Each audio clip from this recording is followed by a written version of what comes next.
Não tem sentido nenhum você reconstruir Gaza para ela ser destruída de novo.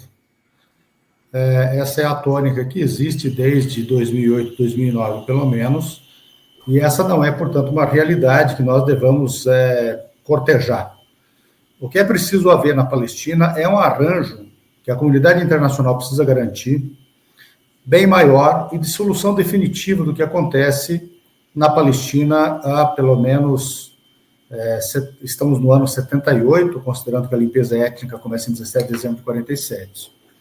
Sem um arranjo definitivo em que a totalidade das resoluções da ONU para a questão palestina seja implementada, em que a totalidade do direito internacional para a Palestina cabível seja implementado, sem que haja uma resolução da questão de fronteiras, território, Estado palestino, segurança na Palestina, refugiados, que é uma questão fundamental de resolver, nada do que diz respeito a cessar-fogo ou reconstrução tem um futuro promissor.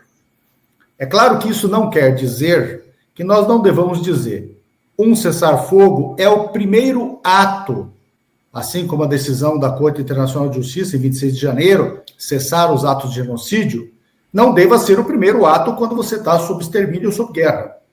A primeira coisa que você faz quando canhões estão falando é calar os canhões. Então, cessar fogo. Reconstrução é a obviedade. Entretanto, é preciso haver um projeto maior que leve a um Estado palestino à restauração, historicamente, dos direitos nacionais, civis e humanitários do povo palestino. É preciso também que a sociedade israelense consiga entender o que ela é. Eu tenho me detido na demografia por uma questão muito clara. Não existe limpeza étnica ou genocídio sem se falar de uma demografia sobre uma geografia. Você pode discutir isso filosoficamente, pode discutir isso do modo que quiser, refletindo de um modo zen ou de outra maneira, academicamente.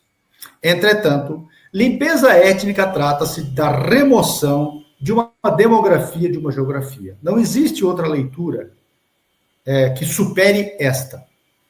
É preciso, para isso, entender o que é, por exemplo, o discurso sionista.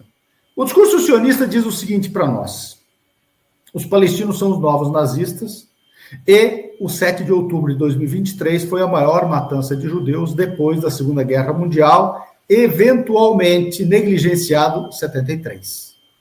Bem, por isso que eles disseram num só ato. Mas não é verdade. Nem mesmo num só ato, porque a quantidade de mortes reportada a julgar as petições de cidadãos israelenses, identificadas pelo setor parecido com a Previdência brasileira lá, é de 600 e poucos israelenses. E uma parte significativa mortos por fogo israelense, numa reação translocada ou talvez propositada para inflar o número de mortos e criar um discurso para o 7 de outubro de 2023.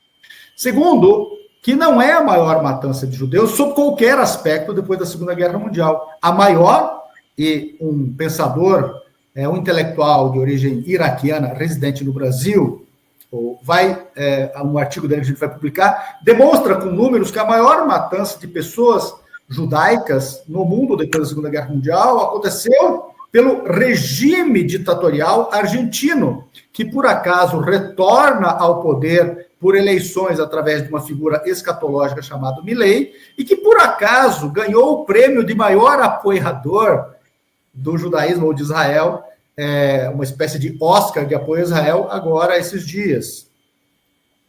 Eu finalizo dizendo o seguinte também: a sociedade israelense precisa ser libertada. Existe um livro de Günter Wallraff, de 1990, editado no Brasil pela Globo, Fábrica de Mentiras, que precisa ser lido. Não há sociedade mais submetida à mentira no mundo do que a israelense, ou a judaico-israelense.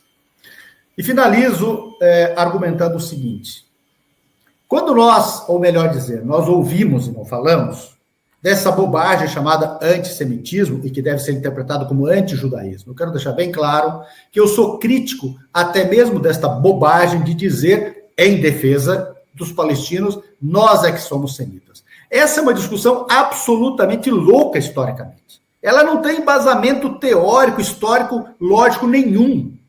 Os cananeus antigos, que podem ser estes semitas, ou as línguas faladas na Grande Canaã, que poderiam ser as línguas semíticas, ok, pode se estudar isso, mas isso não designa figuras históricas para a atualidade, reivindicar alguma coisa de semita, semitismo, antissemitismo, etc., e para, inclusive, debater o que é e o que não é. O que é o seguinte, antijudaísmo produzido na Europa. Por que isso é importante? Porque quando Israel se diz, ou melhor dizendo, o sionismo lá atrás e depois Israel como Estado, construído na Palestina, se diz o melhor lugar para proteger os judeus do mundo, ou um lugar para proteger os judeus do mundo, primeiro, que eles criam um grande gueto para gerenciar um grande campo de concentração palestina. A ideia de apartheid, por incrível que pareça, combina com um gueto, quando você se auto-aparta, neste caso dos guetos. E uma coisa muito curiosa nisso é que eles trazem para Israel justamente judeus que não sofriam o antijudaísmo criado na Europa, os árabes de fé judaica. Por que isso aconteceu? Porque fracassou a imigração massiva, a trazida massiva de euro-judeus para o projeto.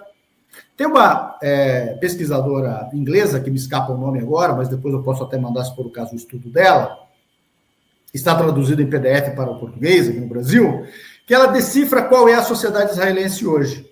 A sociedade israelense hoje tem mais ou menos 20% de euro-judeus, de 18% a 20%, de 21% a 23% de palestinos originários não judeus, e os outros 50%, mais ou menos, até mais de 50%, de pessoas judaicas, judias, de fé judia, trazidas do mundo árabe.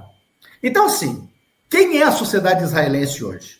A sociedade israelense hoje, por incrível que pareça, sob o aspecto tosco de se definir o que é semita, porque ela é árabe de fé judaica e ela é palestina não judaica e ela é palestina também judaica incorporada ao projeto sionista, por isso que dá 80% no mínimo. Ela é, portanto, uma forma de tornar Israel, por incrível que pareça, um Estado árabe, etnicamente falando. Porém, que se define por uma religião judaica que justifica o apartheid. Portanto, nós estamos diante, eventualmente, de judeus não árabes, ou melhor, não árabes judeus, aliados àqueles que se trouxeram para o projeto árabes judeus, que praticam apartheid contra árabes, palestinos considerados tais, não judeus. O judaísmo é o critério de apartheid. E aí é uma loucura. O que é antissemitismo?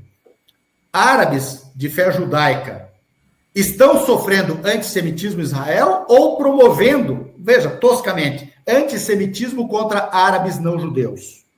Semitas também, porém não judeus. Qual é o critério? E por fim, eu concordo e defendo que a reunião de pessoas de todo mundo precisa criar uma cultura comum.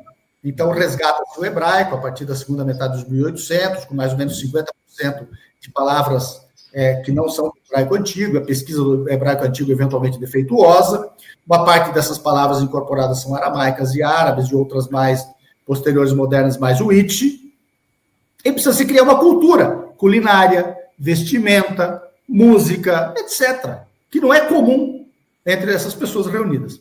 E o falafel está sendo roubado, e o hummus, sim, está sendo roubado para ser israelizado. Mas e estes árabes de fé judaica que foram importados, eles comiam, por acaso, chucrute ou sopa de beterraba? Não! A cultura deles é árabe. Eles comiam falafel, eles comiam hummus, eles falavam árabe, eles liam poesia árabe, eles se comoviam e se alegravam dançando música árabe, escutando música árabe, fazendo aquilo que nós chamamos hoje de sarau, que é a Sahara árabe. Portanto, arabizar Israel, tirar ela da cena europeia de apartheid, da cena europeia de racismo colonial, de supremacismo colonial, de defesa do extermínio. Afinal de contas, Hitler é o quê? Ocidental. Mussolini é o quê? Ocidental. O apartheid na África do Sul é o quê? Ocidental. Os crimes coloniais, que podem ter ceifado 300 milhões de pessoas, são ocidentais. A escravidão é ocidental. A bomba atômica, as bombas atômicas lançadas são ocidentais. A guerra do Vietnã é ocidental. Todos os crimes coloniais neste continente, o genocídio ameríndio, é ocidental. O que é o Ocidente? Então, temos que tirar a Palestina disso, e eu convido todos os israelenses, judeus, notadamente estou falando, e todas as pessoas de fé judaica no mundo, a que nos irmanemos nisso. Eu preciso abrir mão de todas as minhas convicções para isso? Não. Mas eu posso chegar à conclusão de que todas as pessoas podem conversar para encontrar uma posição comum para a vida comum? Sim, esse é um desafio. Eu não preciso abandonar as minhas posições, nem abandonar a minha função política nesta diáspora, mas eu defendo a concórdia, a unidade, sem hipocrisia, sem abrir mão da verdade. A história e a verdade não precisam ser prostituídas para se encontrar um futuro melhor.